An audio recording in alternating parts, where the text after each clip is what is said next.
Hi, Andrew Kramer here with Video Copilot. Now to start, I'm going to take this real 8mm film clip, which is actually digitally transferred from real 8mm film, so you can't get any more authentic than that. So what I want to do is I want to drag this layer down onto my timeline window right over our bride footage, and then line that up at the 0 point. And the next thing I want to do is essentially key out this white area so that all the dust and dirt is basically overlaying our bride footage. Now to do that, we're going to change the transfer mode of this film layer. And to do that, we just click on this mode and we change it from normal to, for this particular case, multiply. So with that selected, we can see that immediately we're getting somewhere. The dust and scratches are right on top of our bride footage, and it's starting to look pretty good. But we want to take that a step further. So the next thing I want to do is make a new adjustment layer. So we go Layer, New Adjustment Layer. And an adjustment layer, if you don't already know, is basically an effects layer that allows you to add effects to it, and it basically affects all the layers below it. So let's go ahead and add a hue adjustment to this. So we'll go to Adjust, Hue and Saturation. Now inside of this effect, we're going to click on the Colorize box, which is going to turn on a tinting mode. And let's go ahead and change the hue to about 25. And that kind of gives us a nice old look. And the saturation at 25 looks pretty good.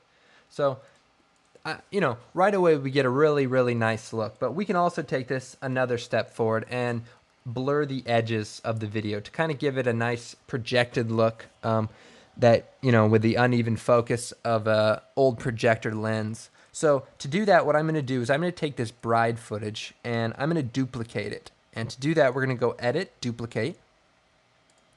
Now with this layer selected, if we come up to our Tools palette, underneath the rectangle mask tool is another tool called the elliptical mask tool. And with that showing, if we just double click on it, we automatically add a round mask to our footage. And that's exactly what we want to use. The next thing I'm going to do is with this bride footage selected, this second instance of the original bride footage, I'm going to add a fast blur. So we're going to go to Effects, Blur, Fast Blur.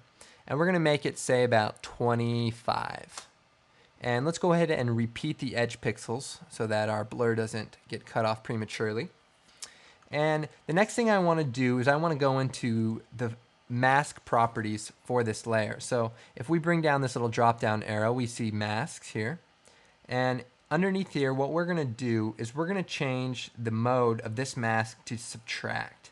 And so as you can see, that's basically taking away the middle part of this mask. Now, it's hard to see on the edges, but the edges are now being blurred out. So we'll go ahead and shut off the film layer for now, just so we can see what's going on. So as you see, the layers, the edges are pretty blurred out.